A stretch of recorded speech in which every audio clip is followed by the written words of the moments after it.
jour de procès aux assises pour les meurtriers présumés de l'ancienne Miss Kourou Amélie Gaillard. Une journée consacrée à l'audience des témoins.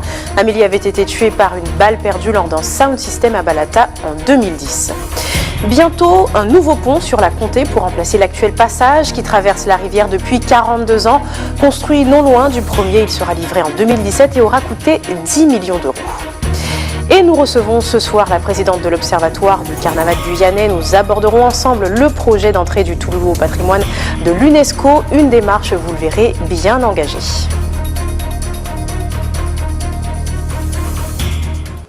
Bonsoir à tous, bienvenue dans votre session d'information. Premier jour du procès, je vous le disais, pour le meurtre d'Amélie Gaillard, l'ancienne Miss de Kourou, avait été tuée lors d'un sound system à Balata en 2010.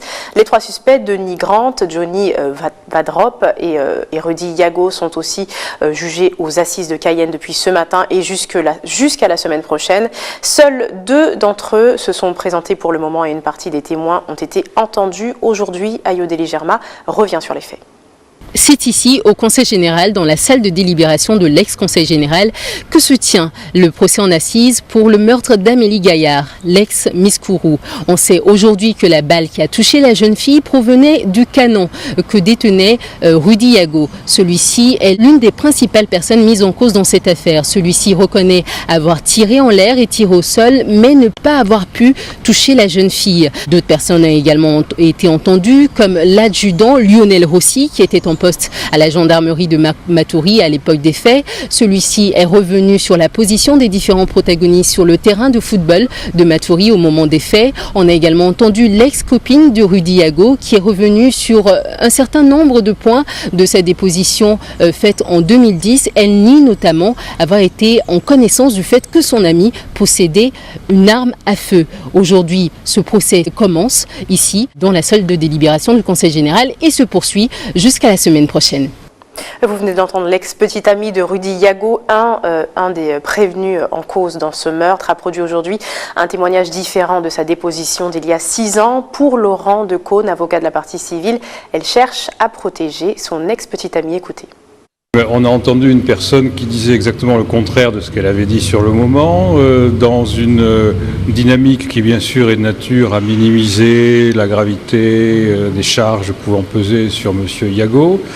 Tout ceci étant justifié par une dispersion ou même une dissolution de la mémoire, alors que par ailleurs, sur un point particulier, une mémoire très fraîche et potentiellement utile à M. Yago s'est manifestée.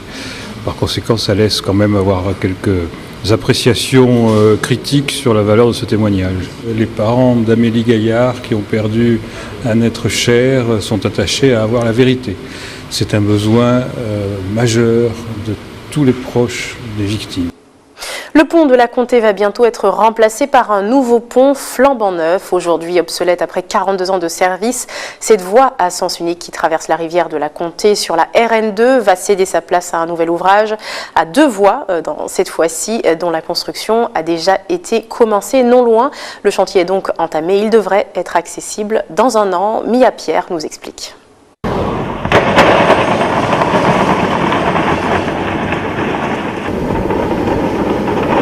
Les automobilistes n'auront plus à traverser ce pont bruyant avec les planches qui sautent.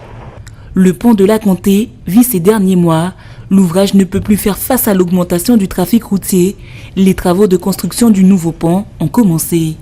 Actuellement, nous sommes en phase de préparation. Donc on est en train de préparer les plateformes pour le montage des poutres qui seront poussées sur les piles en rivière. Et on est en train de faire les installations de chantier et finaliser tous les plans. Ce pont-là a été dit provisoire, donc ça a duré depuis quand même quelques années. Et puis il a fait son temps, donc il est fatigué. Puis bon, il y a aussi beaucoup d'entretien. Tous les ans, on revient faire le platelage systématiquement. Et donc il était temps de le changer, quoi. Le nouveau pont sera placé à gauche du premier, en prenant la direction de Regina, à proximité du débarcadère. Un pont à 2 voies, digne d'une route nationale aux normes européennes. Il permettra le passage de tous les poids lourds, y compris les convois exceptionnels, jusqu'à 100 tonnes. Ce pont sera un pont qui aura 2 piles en rivière, avec 2 poutres métalliques qui seront poussées donc, après être assemblées ici. Elles ont une hauteur environ de 1,50 m et par-dessus vient un tablier qui supportera 2 voies, donc une voie dans chaque sens et 2 trottoirs. Tout ce qui est phase de construction propre du pont, ça se fait hors circulation. Il n'y aura qu'au dernier moment, lorsqu'on viendra raccorder la route future sur la route actuelle, qui prendra en gros un mois pour raccorder le site actuel au nouveau pont. Inauguré en 1973, le pont de la Comté est l'unique voie de desserte routière de l'est de la Guyane entre Cayenne et Saint-Georges. Les travaux devraient se terminer mi-2017.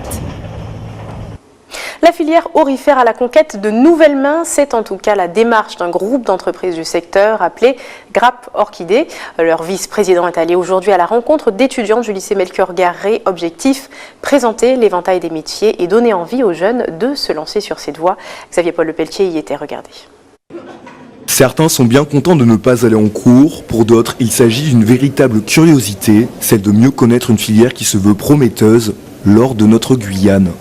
C'est qu'avant on exploitait beaucoup les mines d'or et maintenant c'est exploité certes mais pas assez pour moi je pense parce que la Guyane a beaucoup de richesses. Pour travailler en entreprise, je sais pas, mais je crois que c'est cool. C'est cool. Après une brève présentation du vaste panel pouvant être concerné par le secteur aurifère, les appréhensions se sont un peu dissipées. Comme ça englobe plusieurs métiers, ça peut ouvrir plusieurs champs de perspectives pour certaines personnes qui aiment comme l'archéologie ou bien d'autres qui aiment les maths, ils peuvent être dans la géologie ou bien ceux qui aiment la cuisine peuvent être cuisiniers. Pour le vice-président d'Orchidée, il ne fait aucun doute que l'industrie auquel il participe représente l'avenir d'une partie de notre jeunesse. Le nombre d'employés grandissant sur les mines, il est clair que les sièges qui vont être situés sur le littoral vont avoir des besoins également en main-d'œuvre importants, que ce soit surtout sur le plan administratif. Donc je parle en termes de comptabilité, bureau d'études aussi, je dis administratif mais également technique, parce qu'il y a des études techniques qui pourront être faites sur le littoral et également au niveau des ressources humaines. La prochaine étape de séduction de la grappe d'entreprise aura lieu sur le campus de Cayenne. De cette exploitation. On est en train de passer... Nous en parlions en début de semaine. Les chercheurs du laboratoire de virologie de l'Institut Pasteur de Guyane ont réussi à établir la séquence génétique complète du Zika, virus transmis par le même moustique que le chikungunya.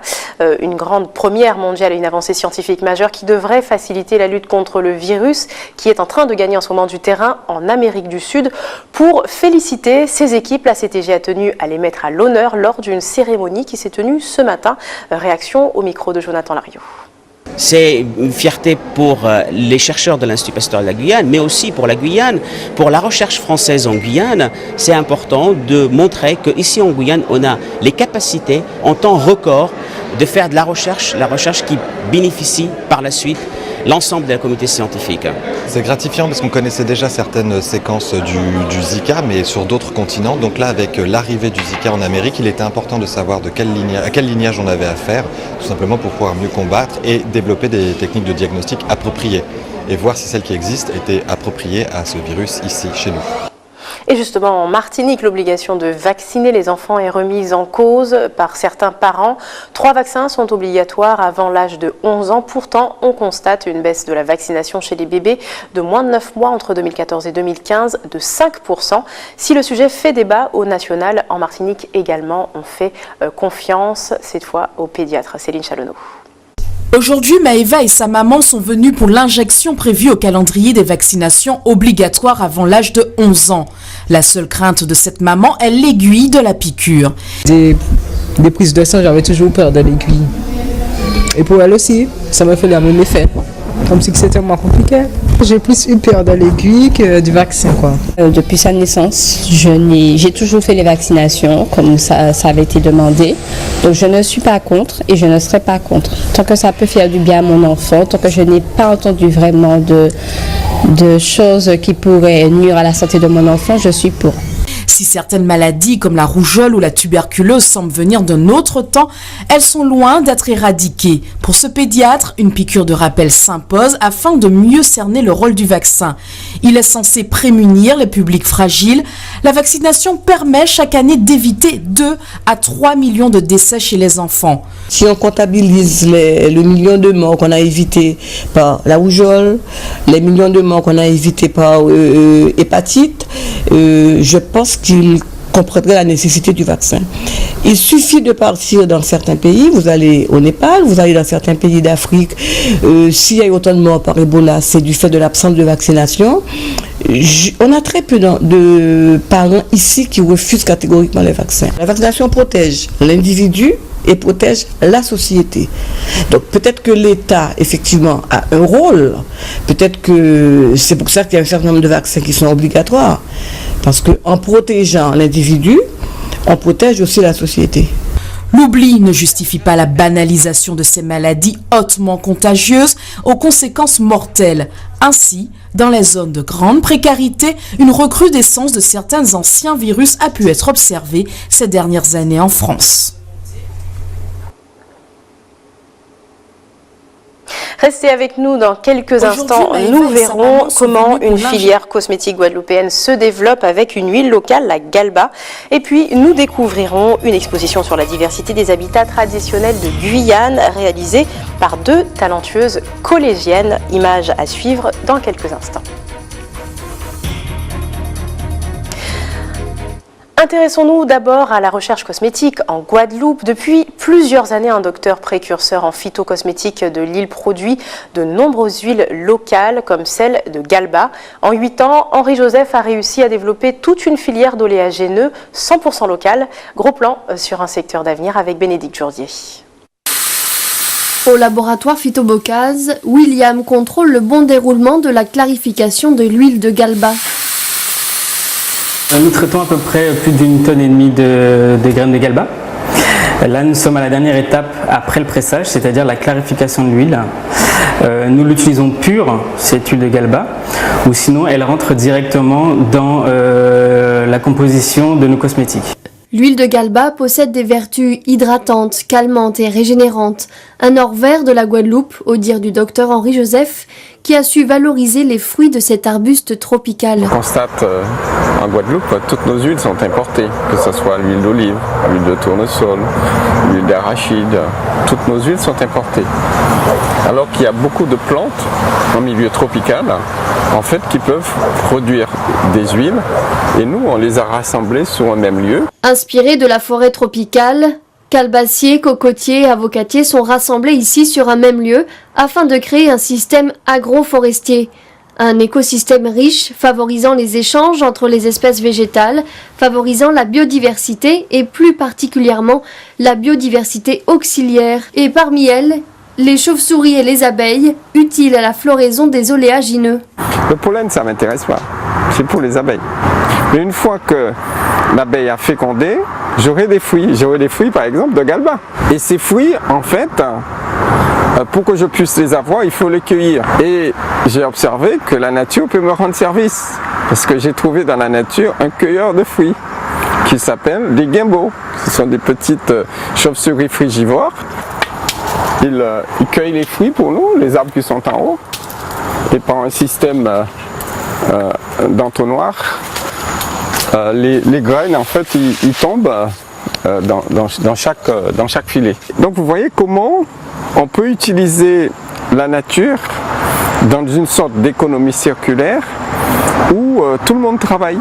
Et le jour qu'on va comprendre ça, on ira très loin. Et on n'aura pas de problème comme on l'a eu avec le chlordécone, avec les pesticides, etc. Et dans cette économie circulaire, rien ne se perd, tout se transforme.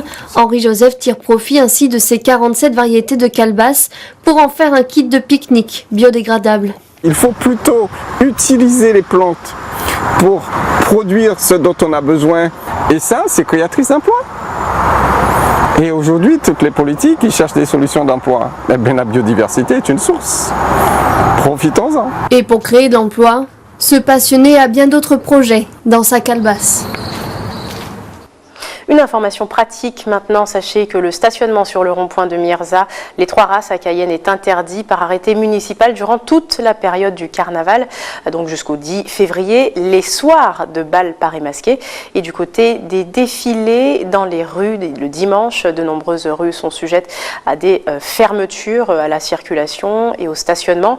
Il s'agit notamment du boulevard Mandela, de l'avenue Général de Gaulle et la rue Chiès entre autres. Et d'autres rues seront, elles, sujettes à une circulation réglementées donc le dimanche, avenue Léopold-Lédère, rue Justin Cataillé, rue Madame Paillet, rue du 14 juillet, François Arago notamment. Soyez donc vigilants quand vous allez samedi soir et dimanche pour ce carnaval 2016. En parlant justement de carnaval, on rejoint maintenant notre invitée ce soir, Monique Blairal. Bonsoir. Bonsoir. Merci d'avoir accepté notre invitation. Je vais vous présenter, mais on voit votre beau t-shirt. Vous êtes présidente de l'Observatoire du carnaval guyanais. Alors, vous allez donc nous parler de cette démarche qui est la vôtre, d'essayer de faire entrer le Touloulou, le personnage du Touloulou, au patrimoine immatériel de l'UNESCO. Vous avez lancé cette idée en 2014. Oui. Et depuis, vous militez pour cette sauvegarde de la tradition guyanaise. Expliquez-nous pourquoi cette idée. Alors effectivement, donc, nous militons, nous sommes un groupe d'une vingtaine de personnes, composées de personnalités du carnaval, de chercheurs, de sympathisants du carnaval, et nous souhaitons vraiment que le Touloulou soit inscrit au patrimoine culturel immatériel de l'UNESCO, mais aussi qu'il soit inscrit à l'inventaire du patrimoine français. Donc, première étape, inventaire du patrimoine français l'année prochaine, en 2017, et après, en 2018, l'inscription au patrimoine culturel immatériel de l'UNESCO. Alors, pourquoi cette inscription? Mais tout simplement, nous nous apercevons que le personnage du Touloulou est en pleine évolution et il mérite d'être sauvegardé par une instance internationale.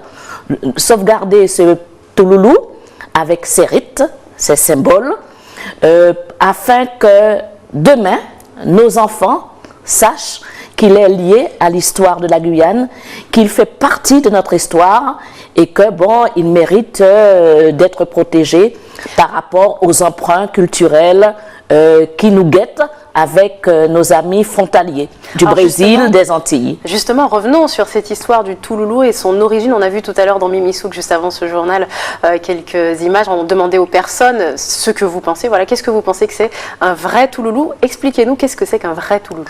Alors, je ne sais pas s'il faut parler de vrai Touloulou, parce que là, nous sommes en train de nous poser la question nous-mêmes. Et nous avons, comme je vous l'ai expliqué, la caravane, composée de personnes qui œuvrent sur le terrain avec les signatures, on va en parler tout à l'heure, et à côté, qui se déplacent de commune en commune, de site en site. Demain matin, par exemple, la caravane sera sur le marché. Tout à l'heure, nous allons nous rendre au bal du Touloulou. Ensuite, la semaine prochaine, nous serons à Kourou, après à Saint-Laurent, et demain soir, bien sûr, chez Nana. Pour expliquer donc l'origine du Touloulou, alors quelle est-elle? C'est vrai. Alors, bien, déjà, il faudrait se pencher sur le mot. Tourloulou, Trouloulou, avec inversion des consonnes, bon, une métathèse, comme on dit en linguistique. Mais sinon, le Touloulou, dans un premier temps, il y a plusieurs explications, fait penser au crabe. Après, au champ sémantique de la marche. Le Touloulou, c'est le fantassin, c'est-à-dire le soldat qui marche. Et par voie de conséquence, c'est la personne qui avance. Donc, nos Touloulous dans la rue. Mais là maintenant, il y a une évolution encore, parce que le Touloulou n'est plus restreint aux personnes qui marchent dans la rue. Le Touloulou renvoie aussi aux personnes déguisées dans un bal paré masqué la nuit. Et le Touloulou se caractérise aussi par son anonymat. Et maintenant, nous sommes en pleine réflexion, parce que le Touloulou qui était utilisé comme terme aussi pour la rue ne devrait peut-être plus être utilisé, parce que dans la rue, on voit des groupes qui avancent à visage découvert. Les personnes portent des maquillages. Et le Touloulou, il y a peut-être avec le travail de l'Observatoire. Nous sommes en train de réfléchir, et on parlera peut-être davantage de personnes déguisées. Parce que je rappelle, le Touloulou, c'est avant tout la personne que l'on ne reconnaît pas, qui renvoie au mystère, au rêve, qui est énigmatique, qui déforme sa voix, qui déforme, comment dire, sa démarche, que l'on ne voit pas, dont on ne devine pas les formes du corps. Il y a vraiment toute une symbolique.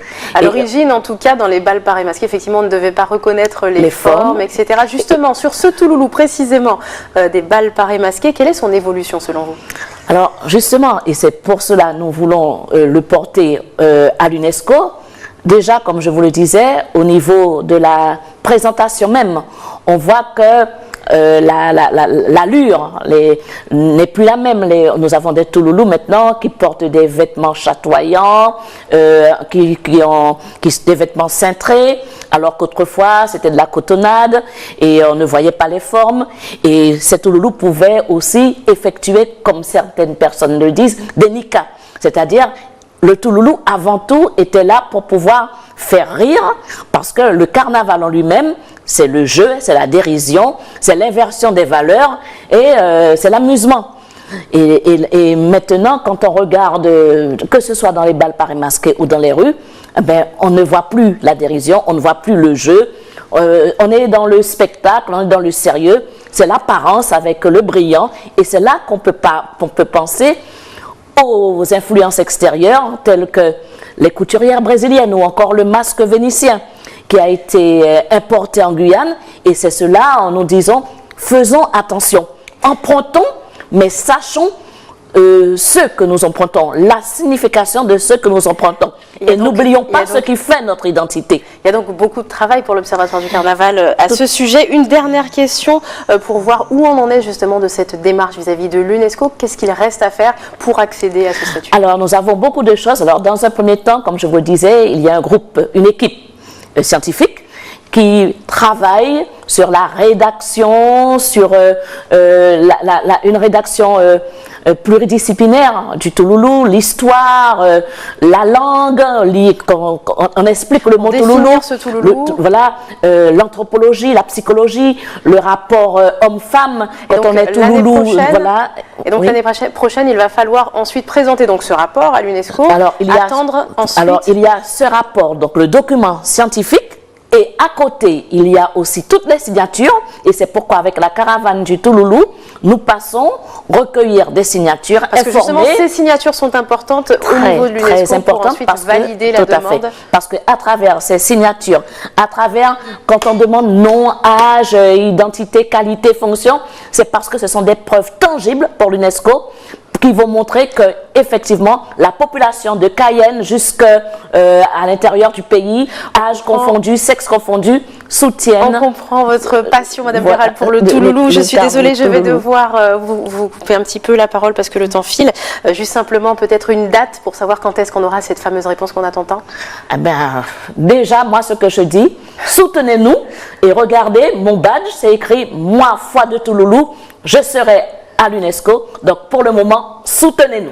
C'est ce qu'on espère en tout cas. Merci beaucoup Monique Béral d'avoir répondu à notre invitation. Il est toujours question de patrimoine. Carbet amérindien, maison Bushinengue, case créole. La riche diversité de l'habitat traditionnel de chez nous séduit toujours autant, mais elle risque peu à peu de s'effacer pour laisser place aux structures de béton. C'est ce que souligne une exposition en ce moment à la Maison des Cultures. Deux talentueuses jeunes filles, des artistes en herbe en classe de 3e exposent leurs maquettes tout en couleur. Xavier Paul Le Pelletier. Les éléments significatifs de l'habitat guyanais, un habitat qui se laisse découvrir rue Madame Paillet, où des élèves exposent leur conception personnelle de nos cases et autres carbets grâce à des maquettes réalisées avec leurs enseignants et des artistes plasticiens. Quand on se balade à Cayenne, on avait remarqué une maison qui était semblable à celle-là et on l'aimait bien. Alors on a voulu la refaire. Le matériau de base c'était le carton et notre professeur nous a aidés pour toutes les techniques pour la peinture, le découpage et l'assemblage. Si l'enjeu a été rapidement saisi pour les professeurs d'art, la plupart des élèves n'avaient pas conscience que leurs œuvres se retrouveraient exposées en musée. Au fur et à mesure qu'ils se sont impliqués dans le projet et qu'ils ont été vraiment formidables, ils ont adoré travailler sur ce projet, oui, quand je leur ai dit qu'ils allaient être exposés, ils étaient fous de joie. J'avais à cœur de leur faire ce travail aussi pour qu'ils puissent voir les différents débouchés qu'il pouvait y avoir, non seulement en tant qu'artiste plasticien, mais aussi en tant qu'architecte, mais aussi en tant que dessinateur, designer, puisqu'il fallait aussi qu'ils fassent l'intérieur de la maison. Pour Clarisse, qui fait partie des organisatrices de l'exposition, l'enjeu est de faire connaître aux jeunes de Guyane des formes d'habitat qui tendent à disparaître avec la modernité. Il y a la maison principale, notamment le carbet chez les Amérindiens, la maison chez les Bushinengue et la maison principale chez les Créoles. Ensuite, on a ce qu'on appelle les dépendances chez les maisons créoles. On peut retrouver à peu près des dépendances qui peuvent servir de cuisine chez les Amérindiens et les Bushinengue, qui sont des petites abris à côté des maisons. Et après, on a ce qu'on appelle la cour intérieure de la maison, où on peut trouver chez les maisons traditionnelles créoles le potager, des arbres fruitiers et des plantes ornementales. Et tandis que chez les Amérindiens et les Bushinengue, c'est plutôt ce qu'on appelle la bâtie. Vous pouvez retrouver ces maquettes au Musée des cultures guyanaises jusqu'au 20 février avant qu'elles partent pour le rectorat. C'est la fin de ce journal, voici le rappel des titres. Premier jour de procès aux assises pour les meurtriers présumés de l'ancienne Miss Kourou Amélie Gaillard, une journée consacrée à l'audience des accusés et des témoins. Amélie avait été tuée lors d'un sound system à Balata en août 2010. Bientôt un nouveau pont pour la Comté pour remplacer l'actuel passage qui traverse la rivière depuis 42 ans. Construit non loin, il sera livré en 2017 et aura coûté 10 millions d'euros. Et nous avons reçu ce soir la présidente de l'Observatoire du Carnaval guyanais. Nous avons abordé ensemble le projet d'entrée du Touloulou au patrimoine de l'UNESCO, une démarche bien engagée et qui devrait aboutir en 2018 si tout se passe pour le mieux. Merci de nous avoir suivis. Les programmes continuent sur ATV Guyane. Très bonne soirée à vous, très bon week-end et à lundi.